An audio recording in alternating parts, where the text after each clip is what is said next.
Welcome everyone. My name is Lisa Baxter and I'm the University of Georgia State Forage Extension Specialist based down on the Tifton campus. Today we're going to talk about managing Bermudagrass hayfields. So I get a lot of phone calls that ask, how do I make better hay? And there's several things that we need to start thinking about before we even get to hay season. And a lot of times we're reflecting on what happened last season. What specifically are we trying to improve? Some producers will say, I need to be more timely with my harvest. Some will address the fertilization challenges. Weed management is probably the most popular question that I get. But then there's a fair interest in insect management, especially related to the Bermudagrass stem maggot. And so we're going to address each of these with respect to Bermudagrass hay production, but you'll notice that a lot of the principles that we're talking about really do apply to many of the species that we grow within the state of Georgia. So right off the bat, in any time we're talking about hay production, we've got to talk about harvest management in terms of stubble height, and we cannot be harvesting too short. It's really easy with newer disc mowers to just lay them down and scalp that grass off right at the soil surface. But we really recommend that Bermuda grass be harvested to an approximate 3-inch stubble height. For some mowers, that may mean that you need heavier shoes at the bottom to help raise that mower height up. But often it's just simple adjustments that need to be made.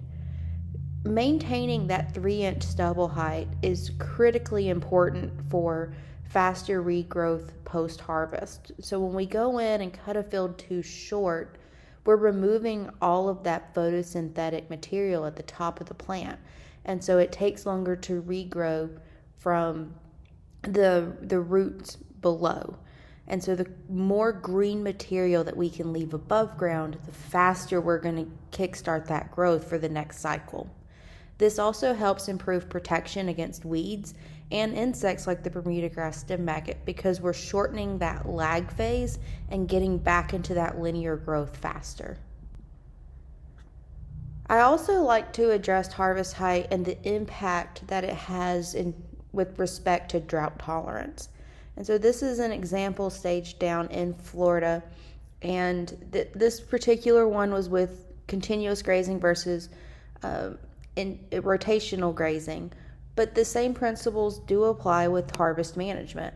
And so these plants here on the right hand side of the screen were grazed or clipped every 2 and 7 days respectively, and you can see what damage that had on the roots below ground compared to this plant on the left where you see more abundant above ground material and that really healthy root system below ground.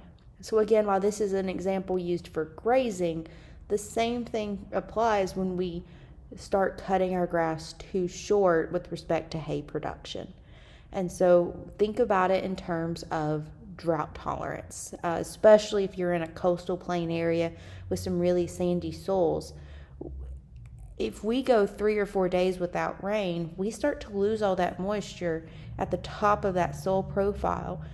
And so this plant here on the left is better able to access that material down deeper in that soil profile and access that water there so that it can better withstand that short-term drought compared to plants that have a very shallow root system. So we use a very generalized example like this quite often to show the relationship between forage tonnage and the digestibility or the quality of that material. And so this graph is a very generalized example that shows the longer we let that material grow, our tonnage continues to increase as represented by that black line, but our digestibility and quality have the inverse relationship and do decline over time. Now, in a perfect world, when we're talking about actively growing forages in their peak season, this is going to overlap to where we can optimize both of those around 28 to 35 days. I often hear, though, well, I'll get more forage if I just wait another week. And what we see is that there is a pretty distinct relationship here between that maturity and digestibility. And so if we let that material continue to grow to 6 weeks or even 8 weeks, our yield continues to increase, represented by the total bar size here in this figure, but the digestible material, which is represented by the gray part of the bar, does not. And so even though our tonnage will continue to increase, the amount of material that the animal can actually take away from that hay remains relatively unchanged. And so we would have, in this particular example, been much better off having 2 4-week cuts, if possible, rather than that 1 8-week cut. Not necessarily because of the total tonnage, but because we would be doubling this digestible dry matter.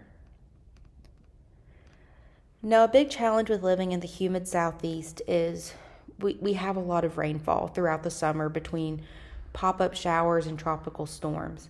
And there's often a big fear of our material getting rained on, whether it actually does or not. And so what a lot of research shows is that even though we may have some pop-up showers, it actually doesn't hurt our material as long as that is occurring close to the time of cutting versus baling.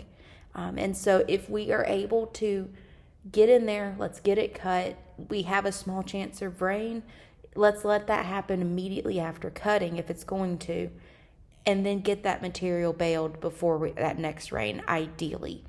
It doesn't always work like that, but if given the option of, if we've got a small chance of rain one day and the next 4 days are clear, I'm going to opt to just go ahead, cut that material.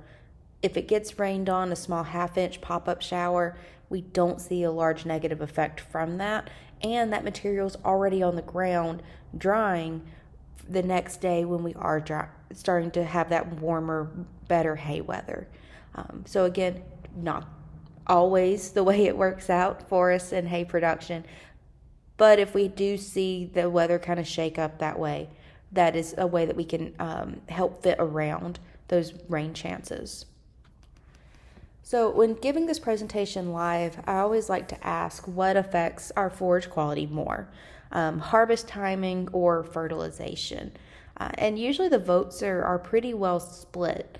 But there's some old data that Glenn Burton had done years ago. I believe it was who had done this work, looking at could we increase crude protein if we just put a ridiculous amount of nitrogen out there.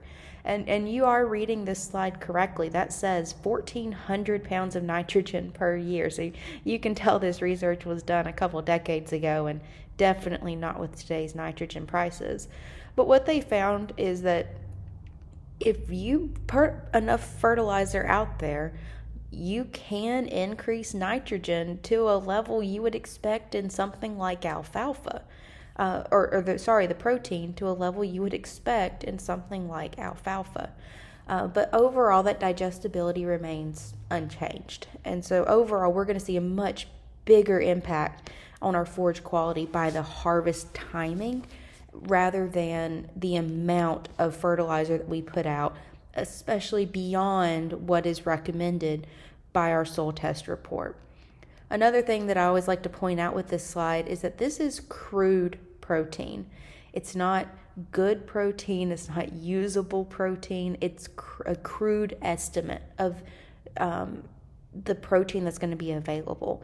And so very likely everything over about that 16-17% mark is going to be high nitrate levels in that hay, which is incredibly toxic to livestock. So there's a very good reason why we recommend no more than 400 pounds of nitrogen per year, even on a very productive hybrid Bermudagrass hayfield.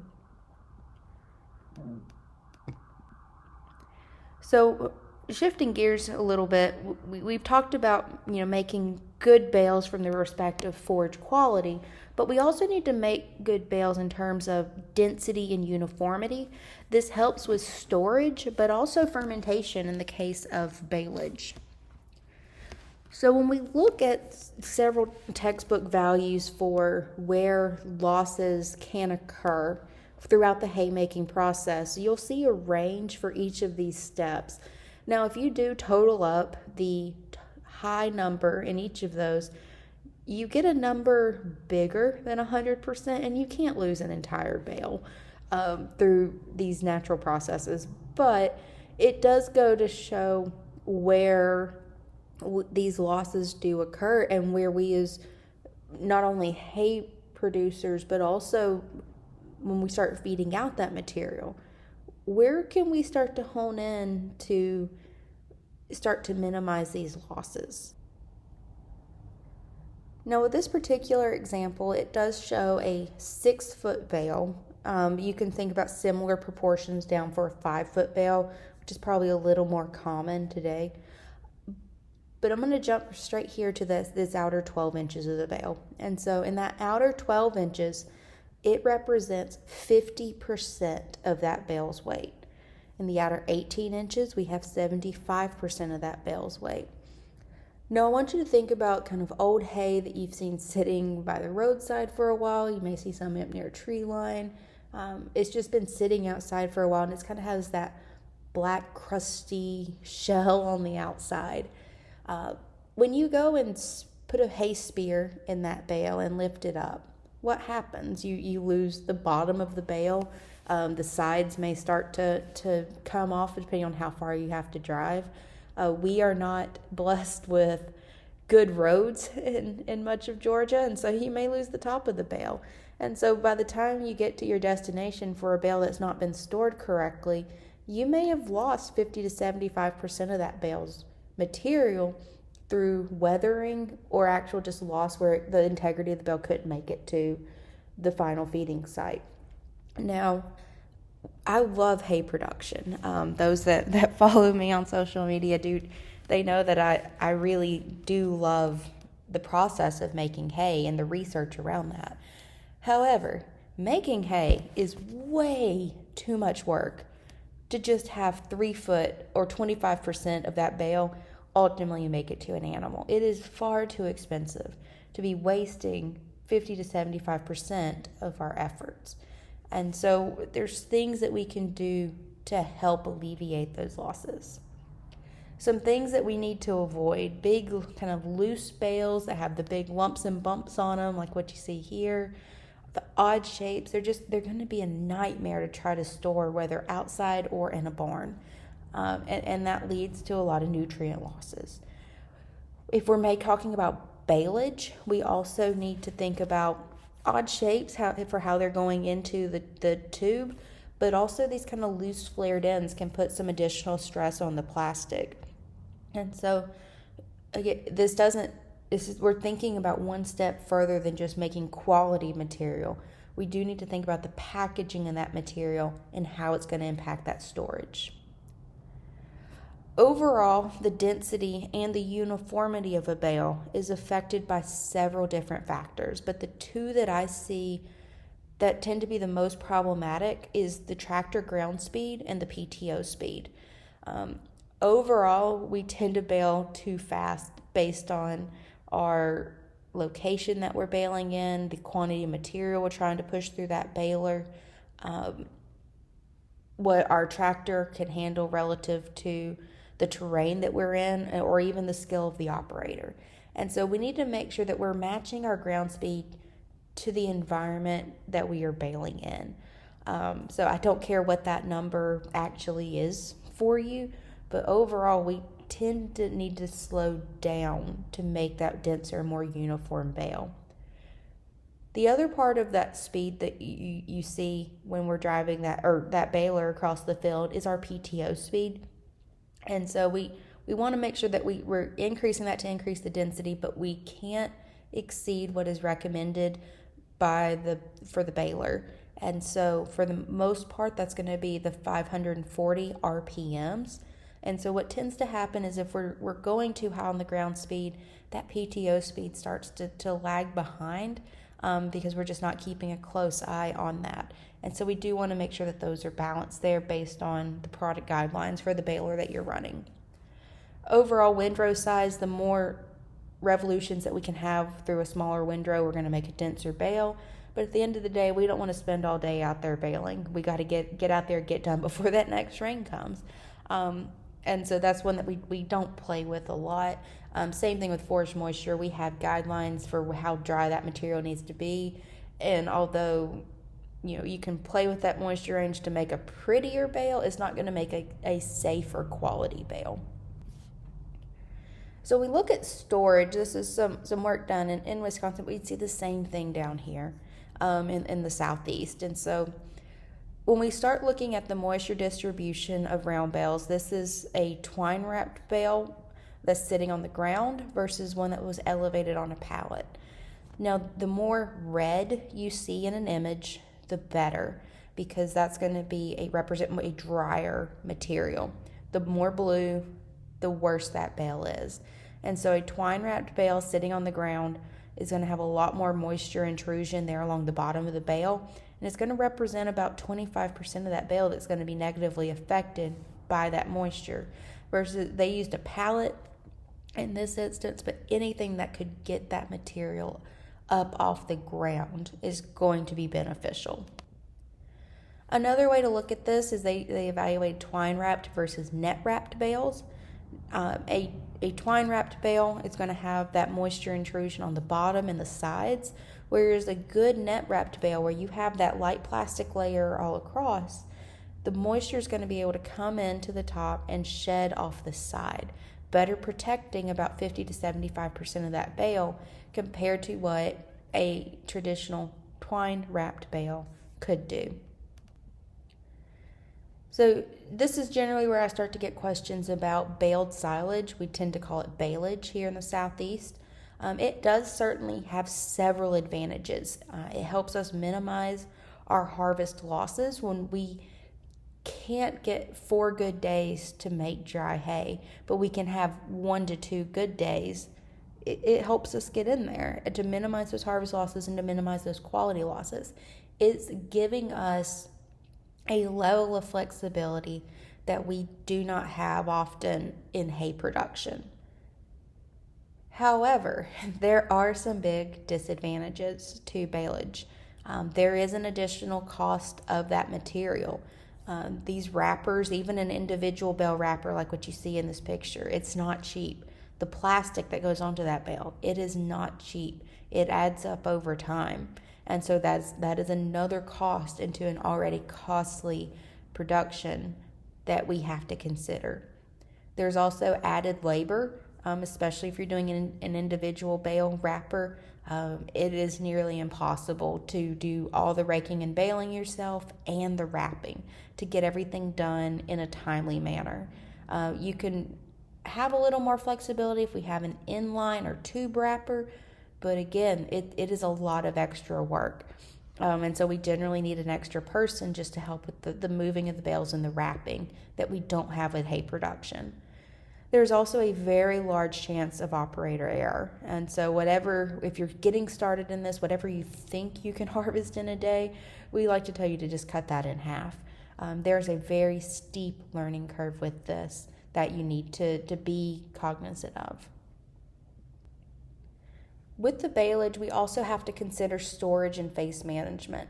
And so we can't go and spear those bales. We do need a grapple or a squeeze to move those, and we don't like to move them except for right after wrapping or right when we're feeding to eliminate that need or the additional stress on that plastic. We need to avoid kind of these odd shapes like this. Anytime we have steep drops like this, we're going to have the potential for additional stress and tears on that plastic.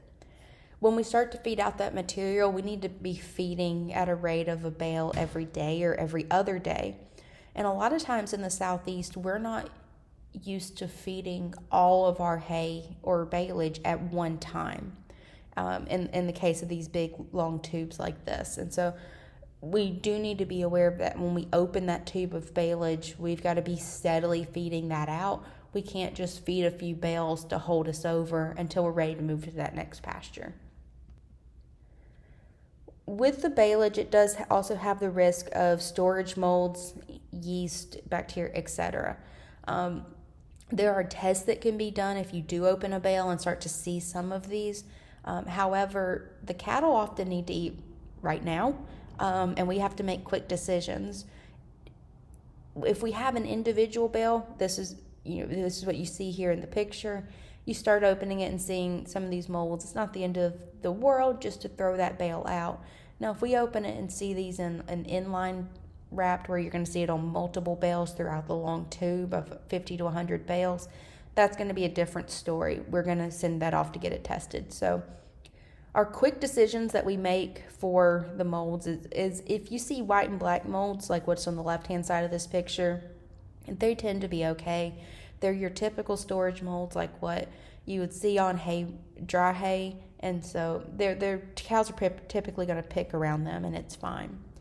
However, if you see a red mold, like what's on the right-hand side of this image, that we say red is dead, and so the red molds are highly toxic.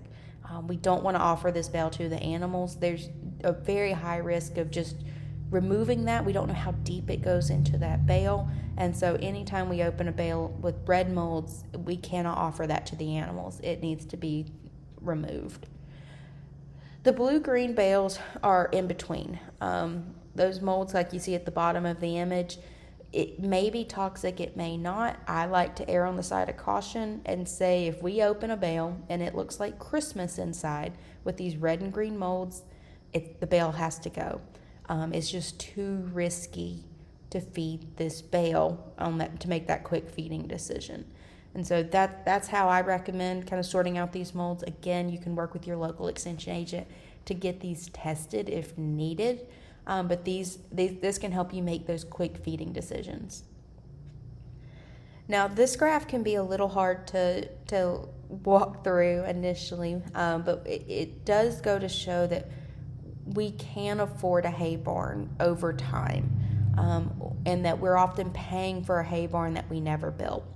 So we're going to start here at the bottom on this x-axis. So our hay value in storage, we're going to assume is around $110 per ton. It's a pretty typical price based on the USDA hay market reports. The diagonal lines that you see across here represent a range of outdoor storage losses. And so we're going to use 20% for our example here. But you may recall from the earlier slide that a 20% loss is pretty minimal for hay stored outside. So do be aware of that. The losses you see may actually be much greater than this. And so with hay stored at $110 or valued at $110 a ton, and if we have a 20% storage loss, that means we are losing the equivalent of about a $13 per square foot barn. Now, I will admit, at the time this slide was made by Dr. Worley a couple years ago, a $13 a square foot barn got you a lot further than it does today. I also recognize that you can't just go build a barn tomorrow. These things take time. We have a low availability of building materials, especially quality building materials now. However, the way that I like to present this is that if we are looking at making an investment for the farm that's going to pay off long term and for future generations, this is one that we can confidently say will pay off. So we're either paying for that hay barn, or we're having to make up that 20% with additional hay, whether we make it ourselves or purchase it, or feed supplementation. So if the material has to be outside, in a perfect world, we're going to store the bales in a north-south orientation. The reason for that is you get a full day of drying across those bales so the sun goes east to west. Now, that's not always possible. I know with the orientation of my research hay areas, north-south just does not work with where the fence lines are. And so if given the option, that's what we would do in a perfect world, but I do recognize that it's not always possible. One that we really have to avoid is storing under or near tree lines. Trees will increase the humidity and the moisture and just really trap that moisture in that area, which increases the likelihood for those losses and storage molds. And so we want to make sure it's in a very well ventilated area. we want to make sure that we're getting good dense bales, storing them so that the flat sides are butted up against each other really tight, and the round sides can have some space between rows. This can help control vegetation between them, so I like to leave about 4 to 5 feet so I can run a zero turn back and forth around those rows just to control that vegetation, again helping reduce that moisture around those bales. In a perfect world, we would elevate those bales, but depending on how many bales you're making, it just may not be cost effective.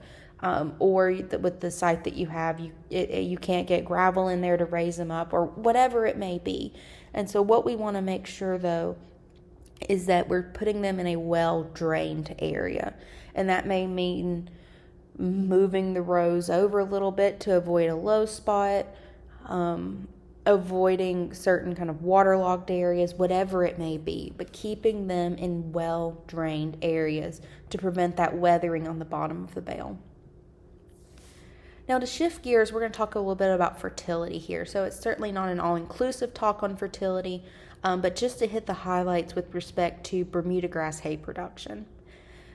The reason we recommend soil testing so wholeheartedly is because our forages are only as productive as whatever our most limiting nutrient is. And so what this is to say is it doesn't matter if we apply a really high level of nitrogen. If our soil potassium is really low, we're only going to get that low level of yield out of that field. Now, we talk about this more with respect to hayfield management rather than pasture management, but the same thing really does apply there. Fertilizer and lime makes up a huge part of the budget for what we're putting into a particular bale of hay, up to 50% in some cases. So there's a reason that we talk about this so much with hay production. The other reason is when we look at the nutrient removal per acre for a 500-pound animal represented in the little red bars versus a 6-ton per acre annual hay harvest represented in the black bars. It's a very clear difference between what a grazing animal removes from that field versus the hay harvest. And that's because the grazing animal is going to recycle a lot of nutrients, whereas a hay harvest is non-selective. So we're going to cut all that material off and take those nutrients to another field to be fed out. And so because of that difference, we recommend testing our hay fields annually and our pastures every 3 years. So very generic forage fertilization guidelines. Again, this does not replace what you would get from a soil test because that's going to tell you exactly what to put out. But with nitrogen, we want to make sure that we're applying after green up and after each harvest event except for the last one. We don't want to send a bunch of tender young growth into winter. With phosphorus, we can apply any time of year. We tend to put it out late summer or early fall just because the demand for the product that time of year is lower. And so it's easier to get our hands on that material. Now with potassium, we recommend cutting that annual rate into at least 2 applications. You can do more if you want. We need to put the first application out at green up in the spring, and so that's going to be about 40 to 50% of that application. That is for this year's production. The next half that we put out, usually after your 3rd cut or so, kind of in August, early September, is going to be for winter survival, winter hardiness, and green up next year. And so Bermudagrass is what we call a luxury consumer of potassium, and so we want to make sure that we're splitting that application into at least 2. Now with these increased prices, I hear this concern a lot from our forage producers is I just can't afford that full rate that our soil test is recommending. So what options do we have? It's really tempting to cut out 1 or more nutrients, but it's very important with respect to plant health and stand longevity that we keep all of those nutrients in balance. And so one option we have is to apply lower rates of nitrogen and potassium to all acres. You could apply phosphorus in this situation as well, but phosphorus is usually not limiting for us, and so we're going to talk about N and K in this example. When I say lower rates, that means if we can't afford the 100% fertilization that our soil test is recommending, let's just apply the 80% or the 60%. But the important thing is to keep that nitrogen and that potassium in balance for that Bermuda grass. Another option is to apply that 100% rate to just a portion of the acres. If we're being honest, we all probably have either a very poor field that has been lagging for several years, or there's a portion of the field that's always just kind of wet or weedy or whatever it may be that just doesn't give us a lot of production relative to the majority of the farm. And so this is a time that we can just kind of let those areas go. We'll fix them later. We're treating them almost like a sacrifice lot with respect to grazing. But we don't want to drag the entire farm down trying to just save these small areas. What I don't like to hear, so if you're going to do this, please do not tell me, is I'm just going to put nitrogen out and call it good. We really have started to see stands decline over time by producers doing this.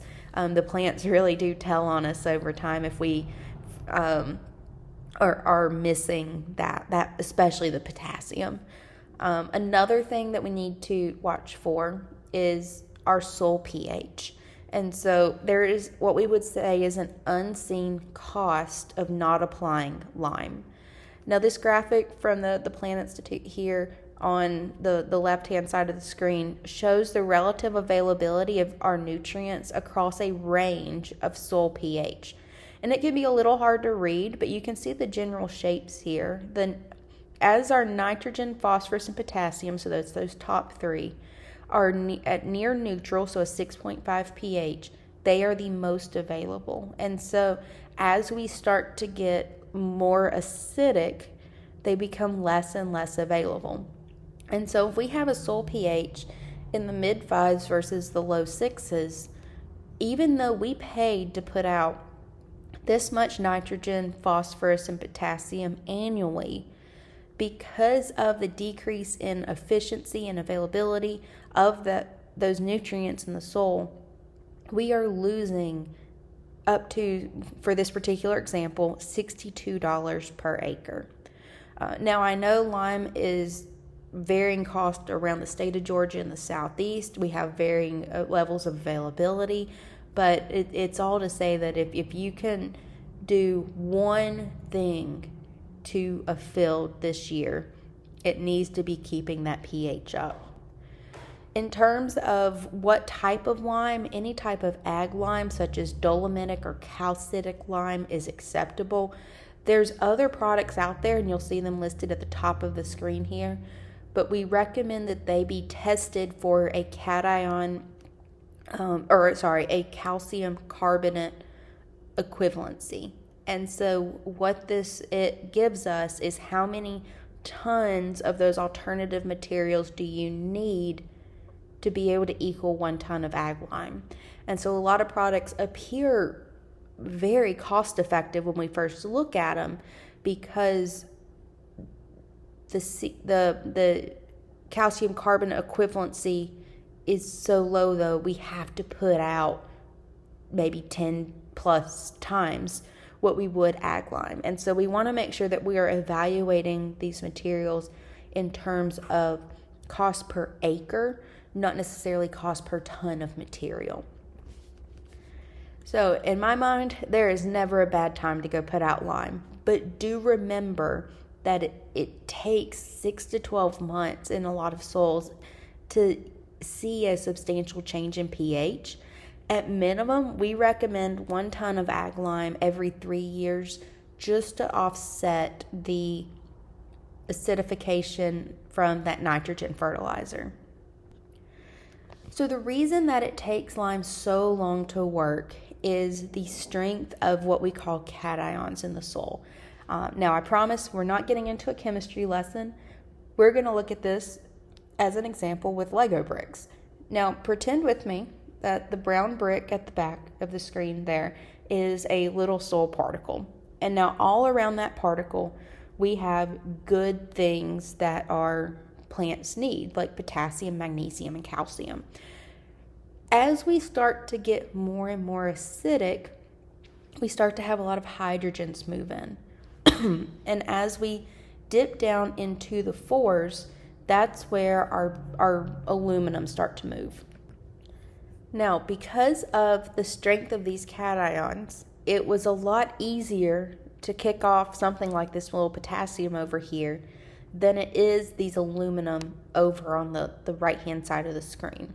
And so that's why it takes so long to bring a pH down in the 4s back up to the 6s or even 7, whereas it actually is pretty easy to acidify that soil within this middle pH range here. So it's frustrating how long it can take that lime to work, but it is something that we see the benefit of over time.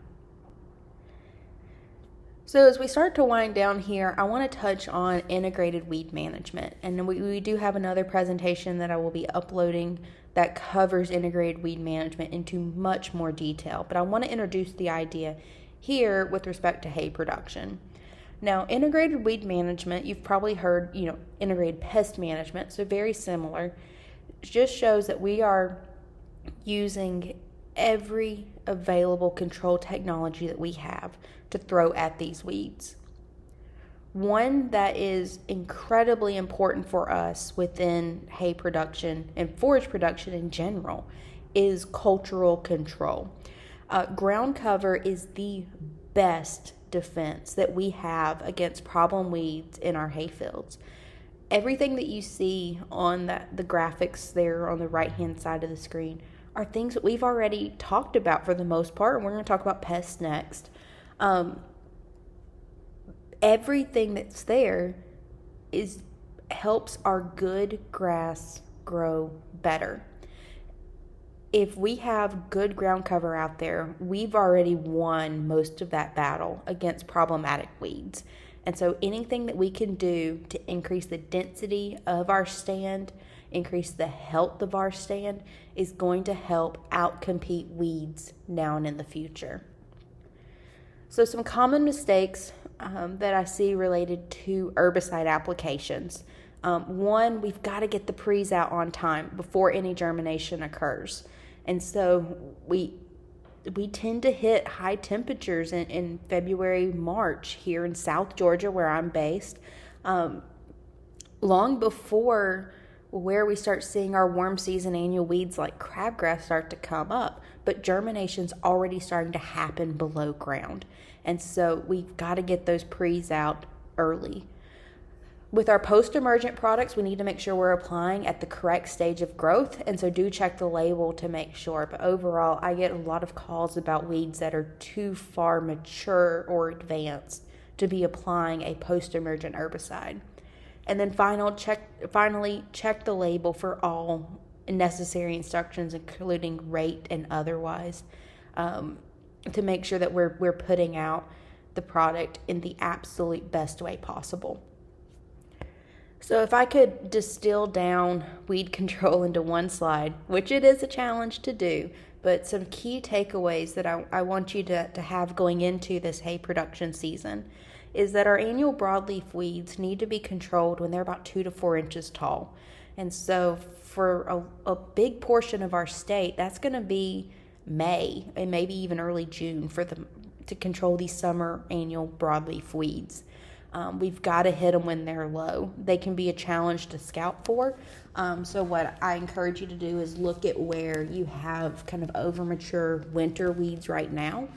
Keep note of where those areas are, and then scout for summer weeds there as we get into May and June.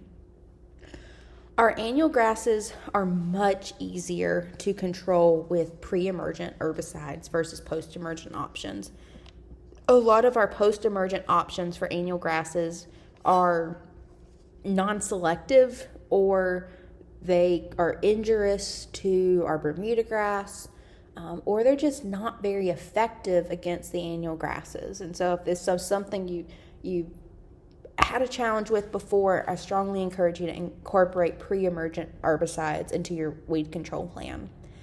And then finally, what we would call our rhizomatous weeds, so things like vasi grass, Johnson grass, horse nettle, are going to be much better controlled in the early fall versus the early part of the season. It can be frustrating to look at those weeds all year, but if we can get one good application out, we're going to see much better effect from that after kind of that late August, early September time frame, rather than really early or really late in the season.